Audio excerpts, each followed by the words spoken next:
भरोसा बहुत बड़ी पूंजी है। खुद पर रखो तो ताकत और दूसरे पर रखो तो कमजोरी बन जाती है। वो इंसान कभी आपकी कदर नहीं करेगा जिसके आगे आप हमेशा झुकोगे। कमज़ोर व्यक्ति से दुश्मनी ज़्यादा खतरनाक होती है, क्योंकि वो उस समय वार करता है जिसकी हम कल्पना भी नहीं कर सकते।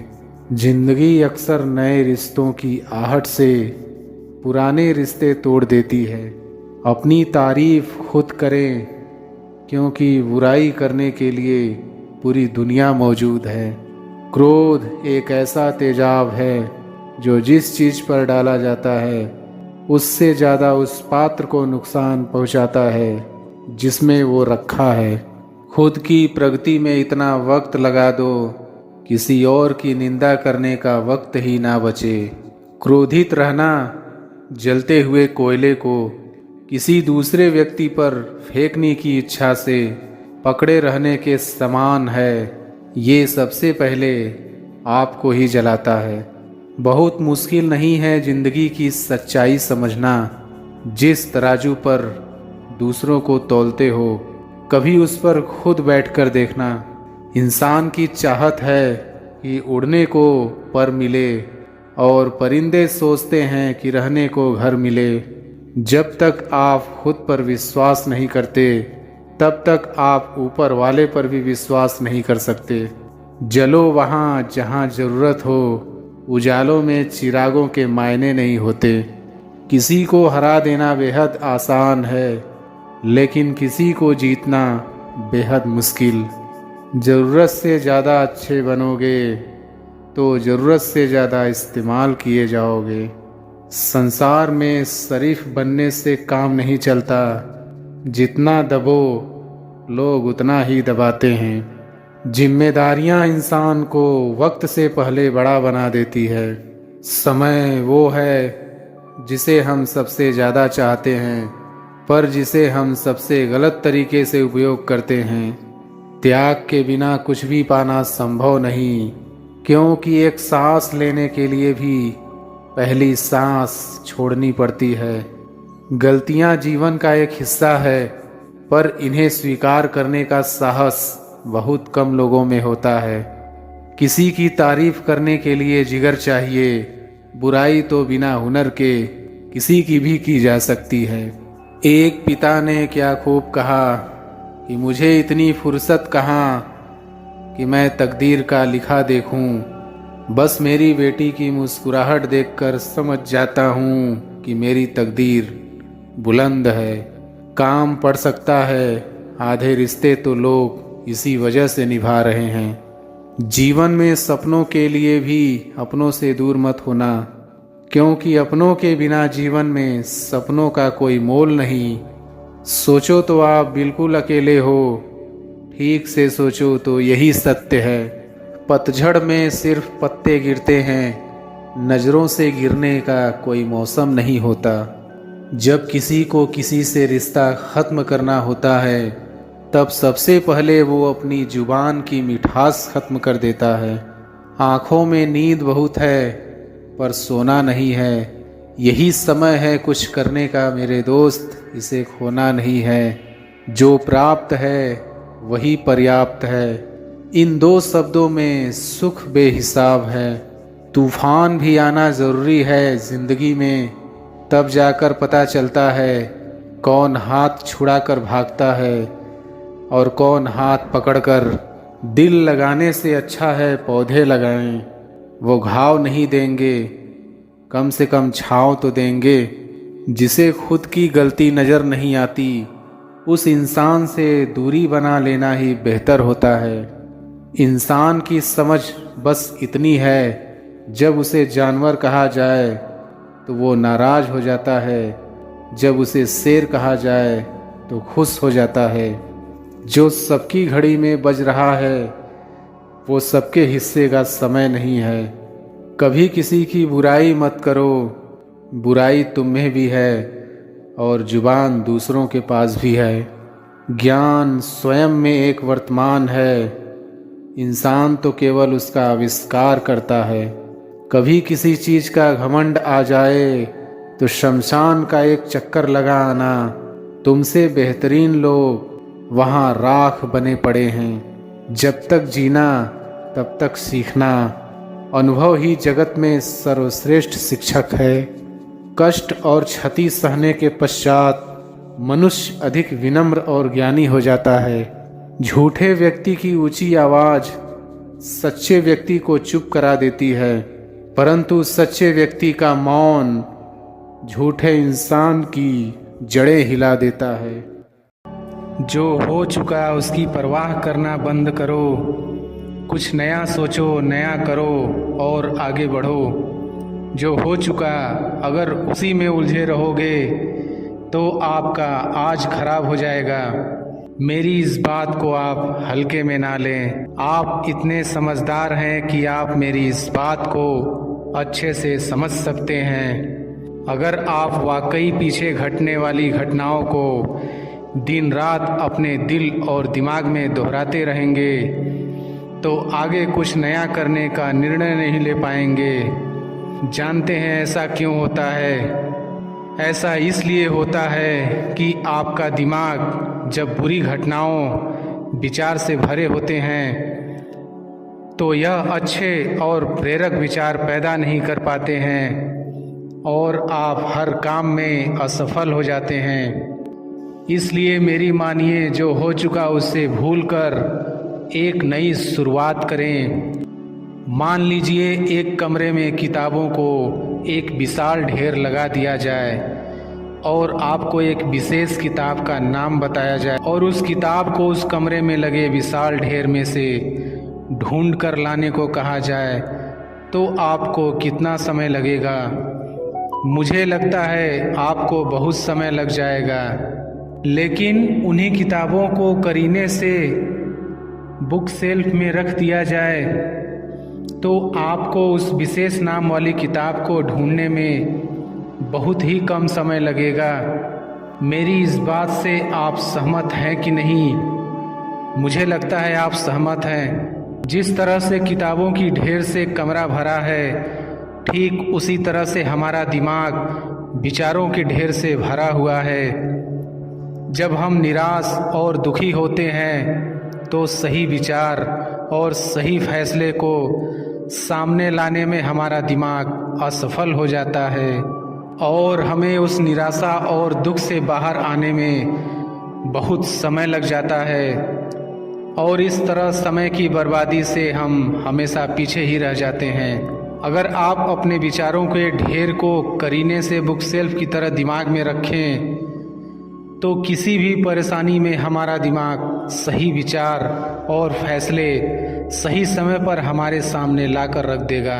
ऐसा करने का सिर्फ एक तरीका है, बस आप हर सुबह मेडिटेशन करना शुरू करो, क्योंकि मेडिटेशन में वह पावर है जो आपको अंदर से कुछ कर गुजरने की ताकत देती है, आपके दिमाग में चलने वाले उथल पुथल को शांत करती है और सही रास्ता दिखाती है और सही निर्णय लेने की क्षमता पैदा करती है।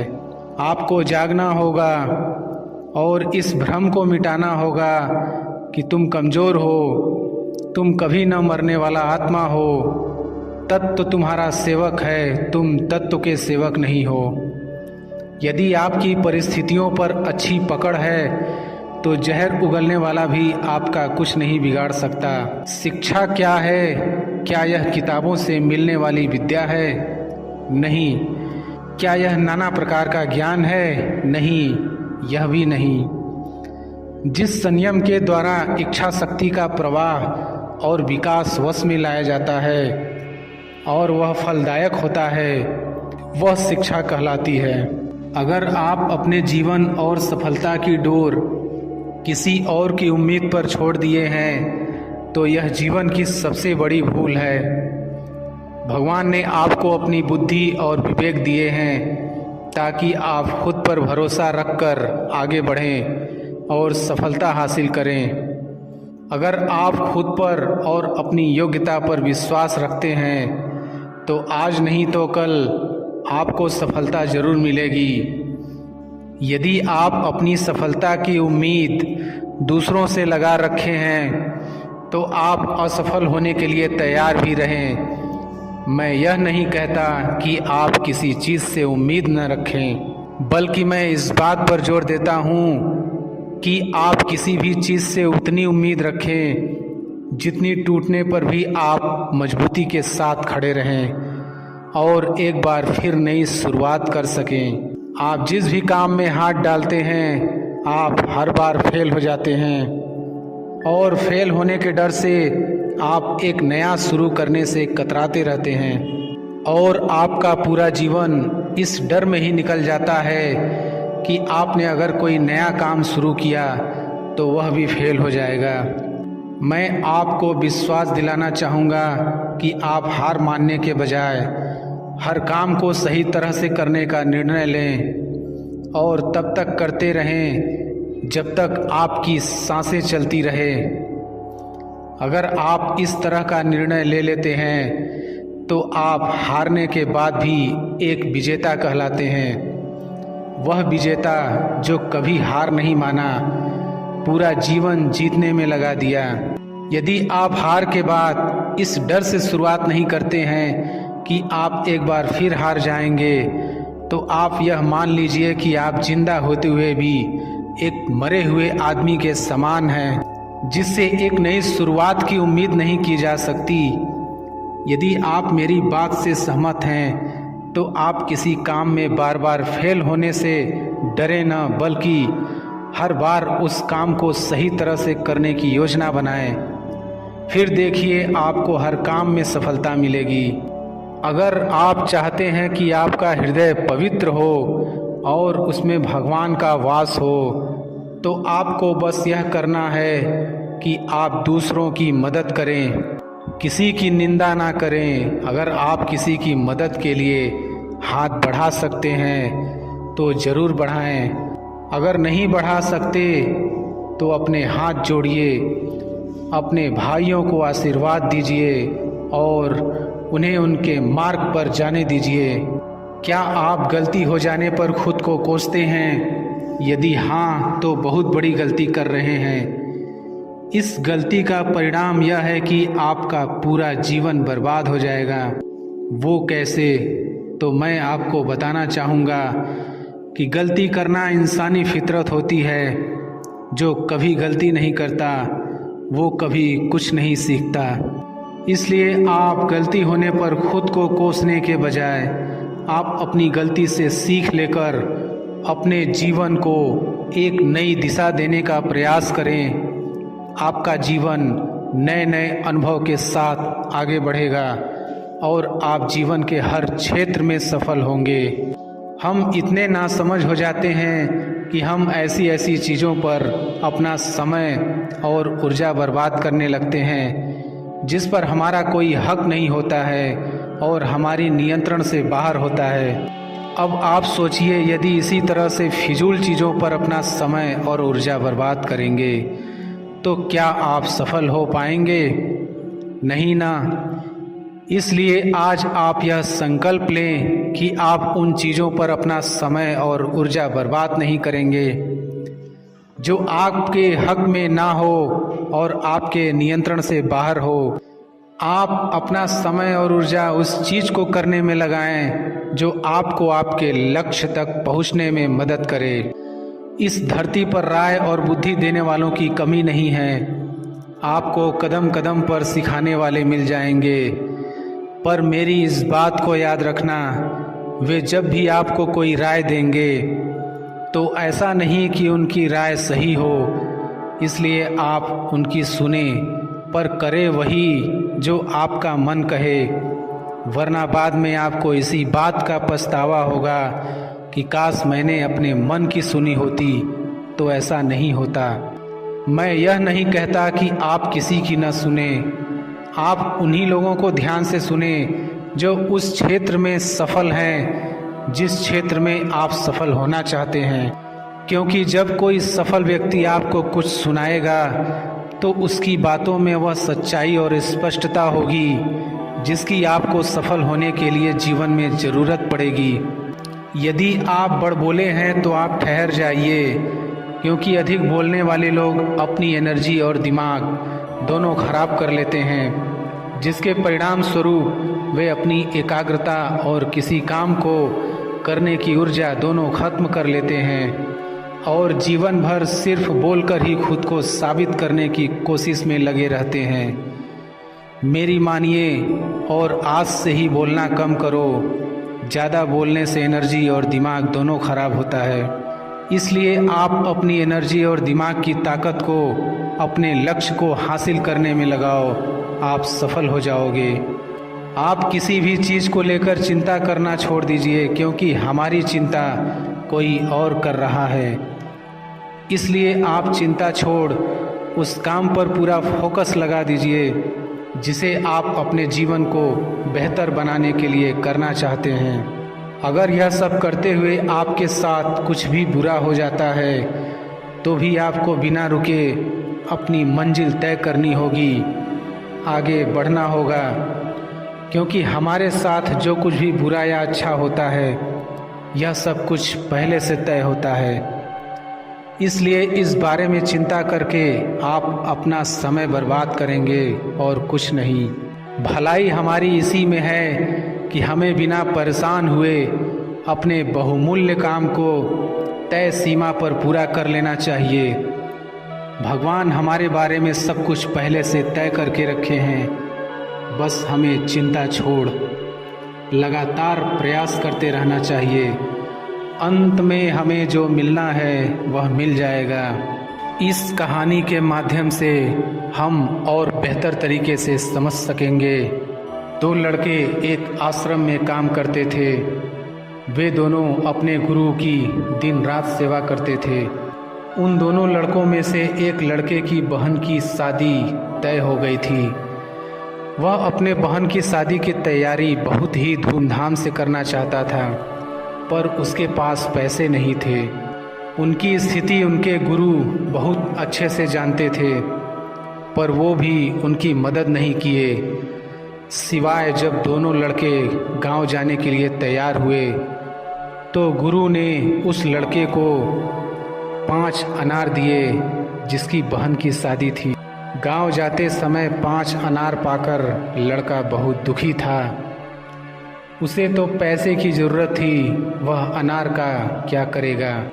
उसे अपने गुरु पर बहुत गुस्सा आ रहा था। जब दोनों लड़के गांव की तरफ जा रहे थे तो रास्ते में राजा के सैनिक इस बात की घोषणा कर रहे थे कि क्या किसी के पास अनार है, राजा को इसकी बहुत ज़रूरत है। हमने बहुत प्रयास किया पर हमें इस क्षेत्र में कहीं भी अनार नहीं मिला। राजा की बेटी बहुत बीमार है, उसे दवा के लिए अनार की ज़रूरत है। दोनों लड़कों ने सोचा हमें अनार की कोई ज़रूरत नहीं है, ये अनार हम राजा को दे देंगे और उनकी बेटी का अच्छा इलाज हो जाएगा। दोनों लड़कों ने अनार होने की बात सैनिक को बताई। सैनिक उन दोनों लड़कों को लेकर राजमहल पहुँचे और लड़कों ने अनार राजा को सौंप दिया। राजा ने उन्हें इसके लिए बहुत सारा इनाम दिया, पैसा, जेवरात और भी बहुत कुछ। उस लड़के की बहन की शादी बहुत धूमधाम से हो गई।